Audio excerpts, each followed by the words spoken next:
you see 2024 like any other year? Or like one that is very triggering, scary, maybe even disempowering? It is very easy to see the year that way because it is full of triggering realities. Think about Gaza, Sudan, Ukraine. Think about AI, transhumanism, digital currencies. This year, it is estimated that 50% of the population of the world is going to vote. Wow. Among them, of course, the American election year. And you know, when America sneezes, the rest of the world is affected. This year is not like any other year. And we could see it in a cynical way, in a nihilistic way, but we could also see it as a great opportunity for our spiritual growth. Because you see, in times of crisis, opportunity hides.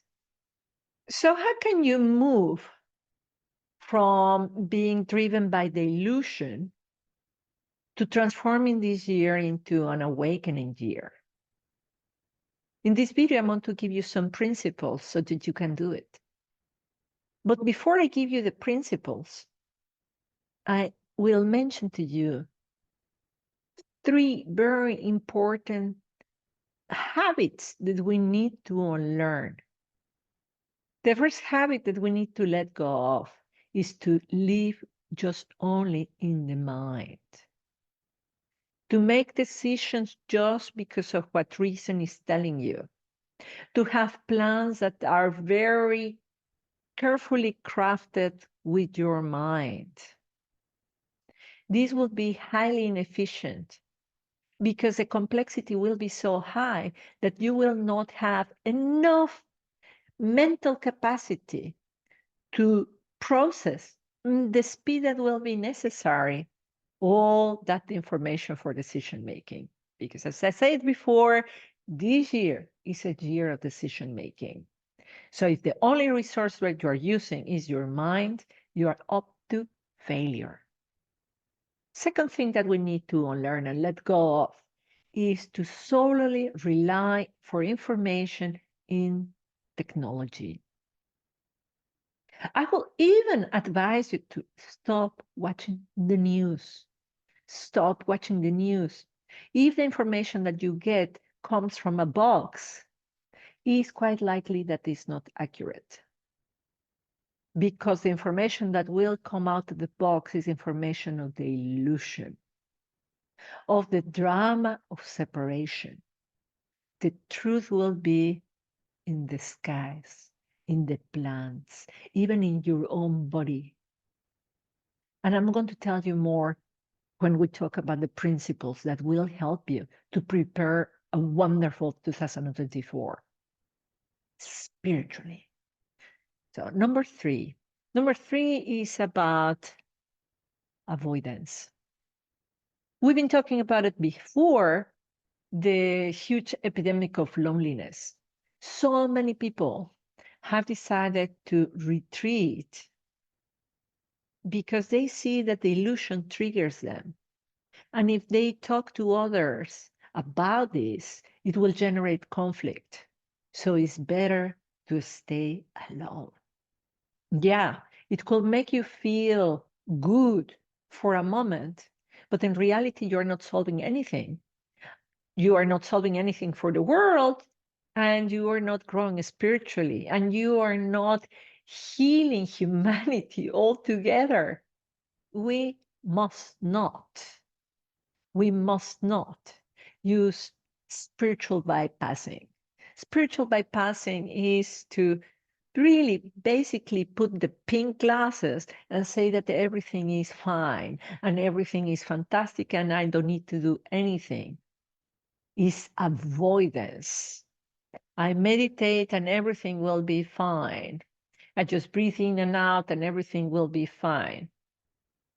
We should not go into denial and loneliness, because otherwise we will give absolutely way more power to this illusion.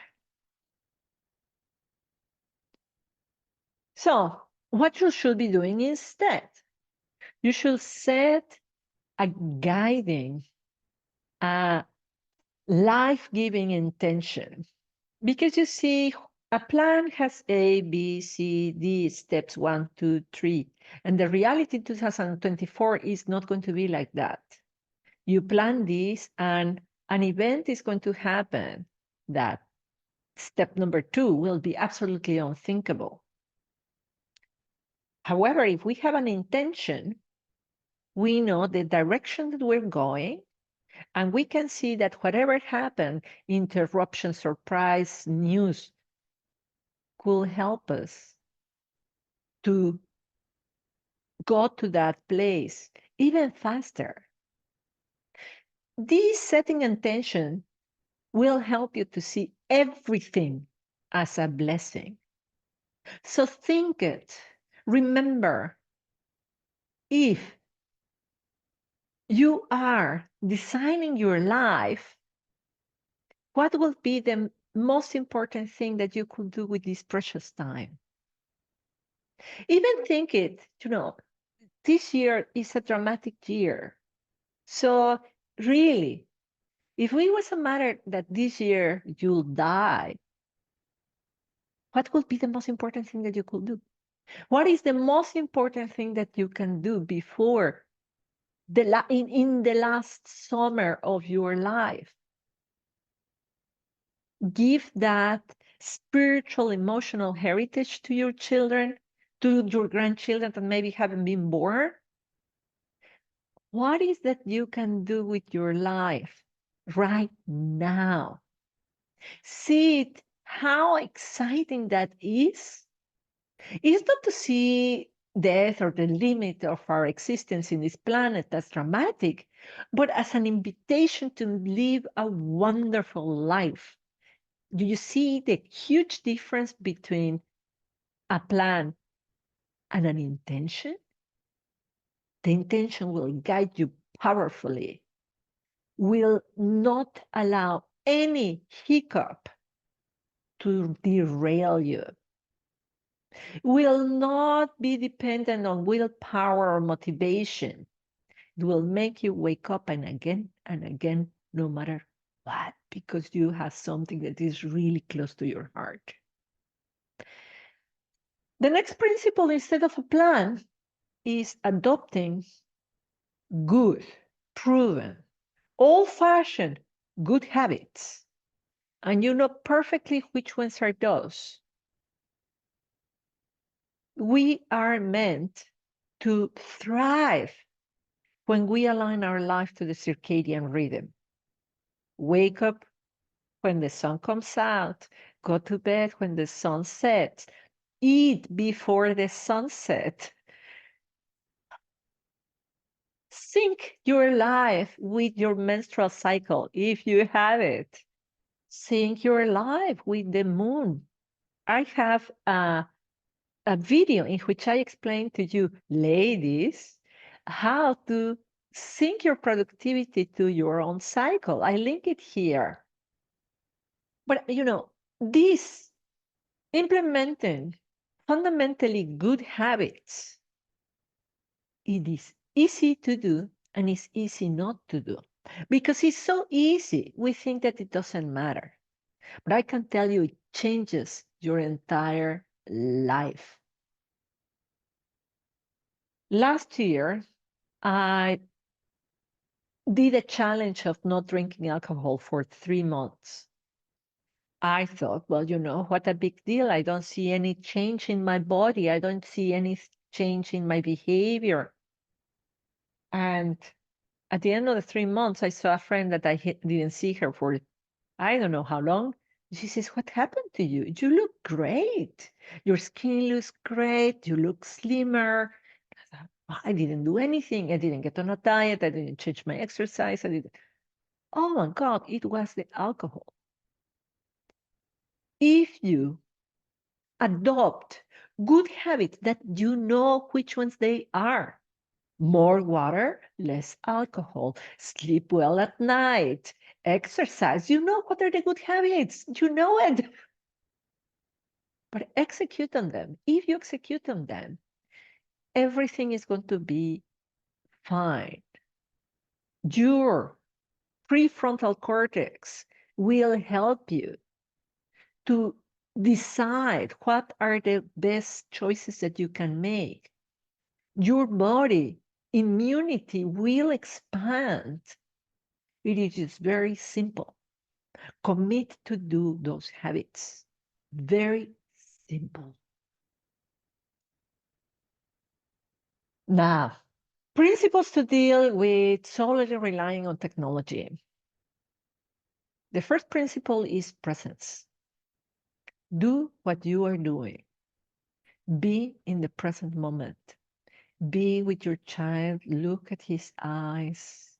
Be with your cat. Pay attention. Be with the plant. Be present in the present moment. Be where you are here and now. Because you see, the present moment has magic. God doesn't make mistakes. If you are in the city where you are, if you are in the job that you are, sitting in the place where you are, is that you are meant to learn, understand that specific message of that present moment.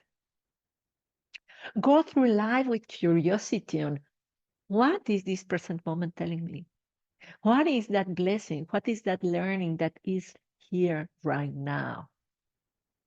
Last night, I spent a little bit more time talking to my son. My son is older than my daughter. He's 13 years old. And he gave me a lecture. This boy is so wise, 13 years old. He was giving me a lecture on the stages of life and the beauty of each one of them. I was just blown away of his wisdom because I stay in the present moment and I listen to him. Don't judge 13 years old teenager. All teenagers are just, difficult. No, be in that present moment. And that teenager that is difficult that is the messenger of the information that you actually need to receive. That baby has the potion that you need to receive. Be present to receive what the present moment is giving you. It can come packaged in a 13 years old boy. It can come packaged in a flower. It can come packaged in a cloud. Just be present. The wisdom is going to talk to you in ways that you don't expect, particularly in relationships. In relationships is how we're going to heal. This 2024 moves us to the energy of we, the people.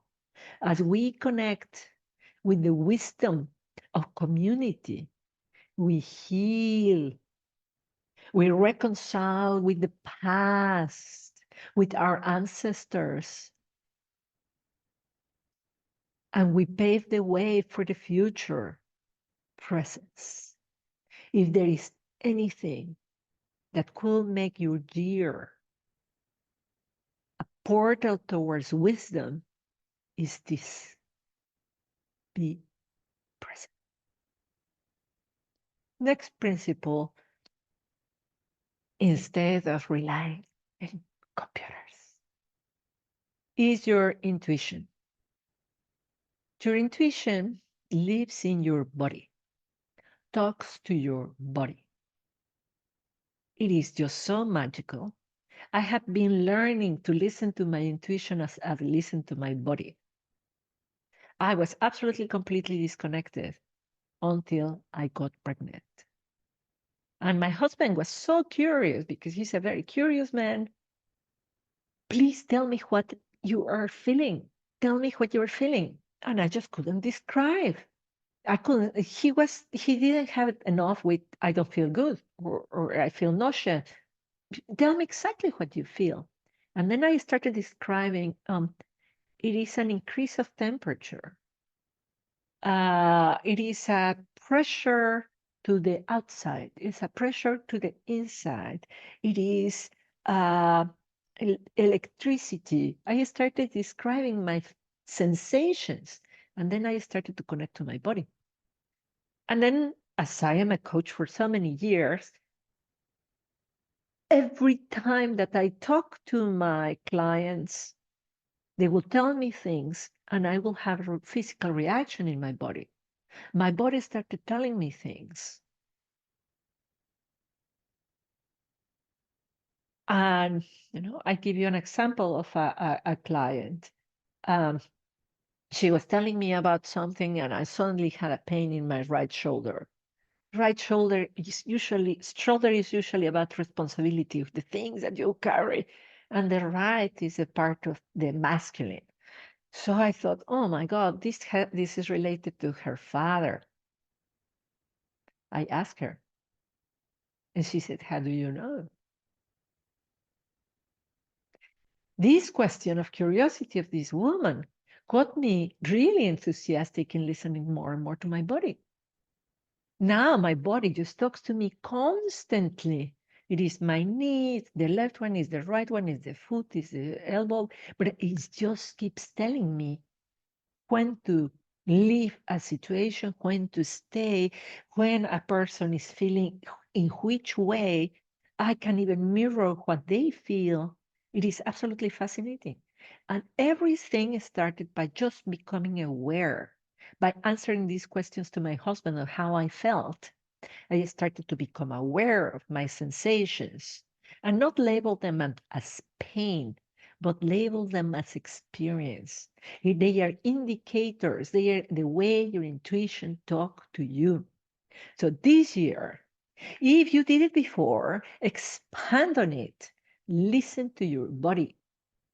Of course, intuition talks to you in other ways, like butterflies flying, feathers falling, coincidences that you thought, wow, this is crazy. Carl Jung named it synchronicity.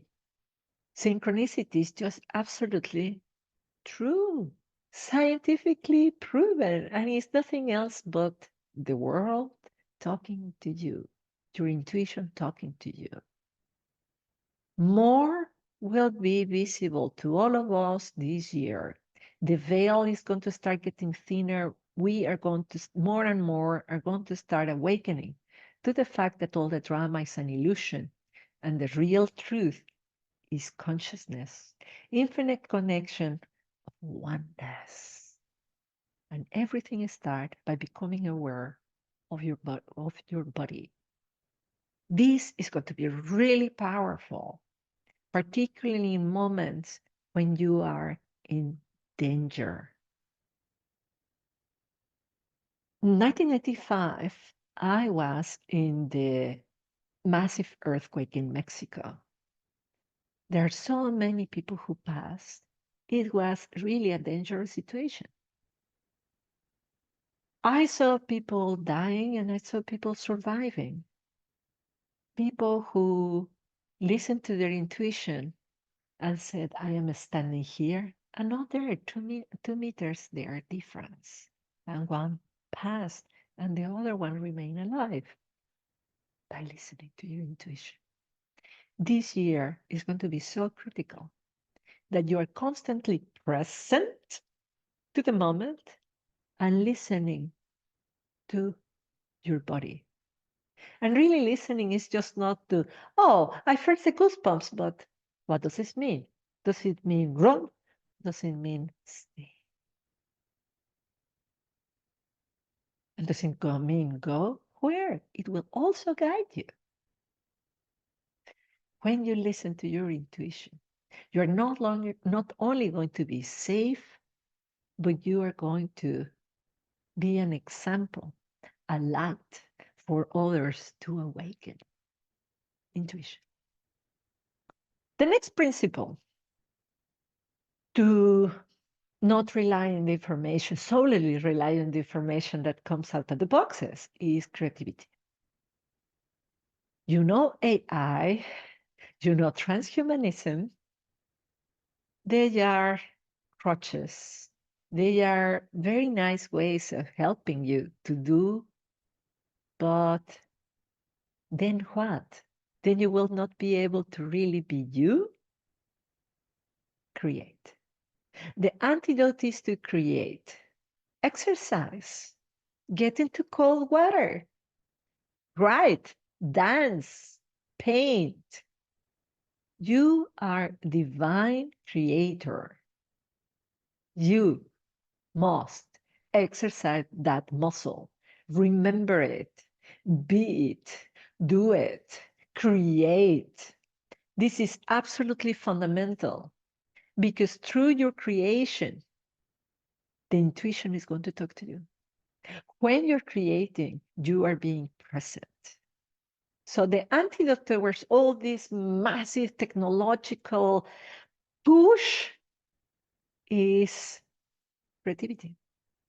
And creativity will awaken your intuition, and creativity will keep you in the present moment. So these three principles work together. And you're going to tell me, oh, Blanca, I'm not creative. Remember what our dear Picasso said: good artists copy, great artists steal. Start as a bad artist. Start creating. Just create. Take a painting of Picasso and start recreating it. And then suddenly you start saying, well, this doesn't really feel quite me. And then there you is going to start emerging. Just create. Don't criticize yourself. Don't be an art critic. Be an artist. In any way that you can create, don't put yourself limits. And finally, the principles against avoidance, the principles against loneliness. Number one is courage. Courage. If this is such an important year, it's a year in which we are not going to live on our knees. This is a year of standing up and being the courageous person that you could be, of putting your big girl pants on. You know, about 20 years ago, I had a bicycle accident and I was terrified of cycling. I live in the Netherlands, everybody cycles here. And I will cycle when there was no wind, when I wouldn't need to cross a bridge, when all the conditions, when these people wouldn't be around. I always put a condition for me not to cycle. Last year, I gave myself this principle as my guiding principle for the year. And I started cycling more and more and more. And this courageous little action inspired me towards more courage, courage of expressing my thoughts, courage to ask for what I really want, courage to fill in the blank. Start with something like the bicycle, something that somehow nobody sees, something that means a lot to you. And like fractals, you will start becoming courageous in many other areas of your life. The last principle is about transforming triggers into healing opportunities. This year is going to be full of triggers. I want you to see these triggers as blessings. every time that you see that something horrible happens, that you get the news because somebody told you, because they came out in your social media, and you're about to just judge, fight, get into tears and overwhelm and fear and anxiety, take a step back and remember that everything is a blessing. That what we're living right now is an awakening of humanity. Take a deep breath, a pause break, and remember, you are not going to fight evil, because when you fight evil, you become part of the fight.